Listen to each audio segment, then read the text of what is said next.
Kajing tombor jong ka sorkar Asam haki benta kaput kala nangyai ja na kapor sakapor. Barkal bala pen kenru wat eka sirkular ka bala yasoi dangshen ha kajing elang jong ki Deputy Commissioner jong ka Riboy District bat ka West Hamran Karbi Anglong. Kum gani kajing ja tombor la sakhi biang menta ka sngi ha kapor khadui ba JEA ha ka ba ki bor pulit jong ka Asam ki la lek ban perano ya kajing te ya ka SSA school ka bala ya chesaj bat ka bala jandep artat ka badon hakli umwang right nong tung Riboy District. Katkum ga jingtip balayo lum laong baki bor pulit Asam ki balawan da ka konhun bat ki balararu da ki pu shulum klem da konjok tin shwa na ki bor snong ki lalit ban tombor bat ban punpra sendon ya kate ga ying school jong ka SSA bala bei pisa lang ba ka sorkar Meghalaya laya thuru ba kate ga ying school ka bala jandep artat lamang pisa ka jinglut ka bala kot syaka khat khandai lak EA hakaba halor kani ga jingja tombor jong ka Asam nakaliang ka Deputy Commissioner Riboy District ka kong RM Kurba kala penrem jur ya kate ga jingja baru kala penpawe ga jing sokhia ka bajur batru kala kubur ba ka sorkar Asam kala penkenbiang ya ka jing ikut apdeng ki ar liang DC ban priang kilat penroy ki thain khaput ki bala penmang da ki ar sorkar kata jong ka Meghalaya bat Asam kala ongru bahkan sasim khia ban ujor halor kani ga jing tombor batru ban petip cheki bor bahalor jong ka sorkar jela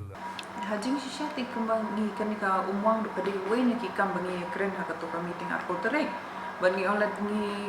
la stop hajing sisya ka kam kana hilapan stop maki manginum de shuban tre ya ka to kam hadu nginde na ban yo ek approval of both side ya ka list of projects kikam bangi petre te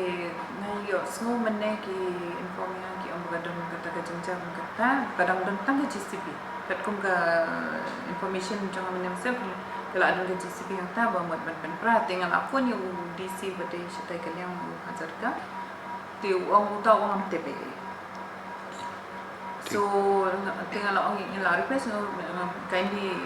take up the matter seriously and do it immediately tambah ada pi orang komta teman kila ayat la ya gaji kran jeni no tekan ni te la da nak level jeni kim snap dan hap ran syaka government in hap international kumbang syai mentang ni government jong Asam especially na po West Karbi Anglong ka babun sin wala don ka jinga keren ba ngin ban rai ban shim ya ki developmental work ntai ndai khambun sin i ki syak ya ila te na kalian ka government pi kamdon kanunu ka legal action prasa iki basically kadang ka still area in the dispute ne so basically ka dialogue hikai mungkin take action ban file FIR ka tu last time to keep and cry ka to bus stop file FIR na rugam te kasimpor when identify te u bale man pinpoint man ya investigation kasunong ba kato kala de big at the level some dialogue ki jong ki bahe jong number once and for all kan ni kin la ban result la kila asya ini ban ong ban kat kum meeting ki bala don men sya ki ong ba ni day ban Sya ikam development on both sides provided ba mungkin I prior information dia kata iman bat jule iman on both sides mende tang jong ini jong kiru miru iklam ai ki prior information makip ki mai so miale la la jong lenti dan la poi pun kini ki cap ni hab ni fees bedende te na kadang hatu ko singi aku tering yang ba tong ni mentashi benang ni stop ni baru ikam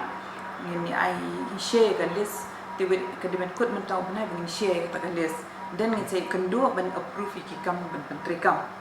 de in the meantime kan la aja kan de la ta kata ngin hap tip sesik ko ni kata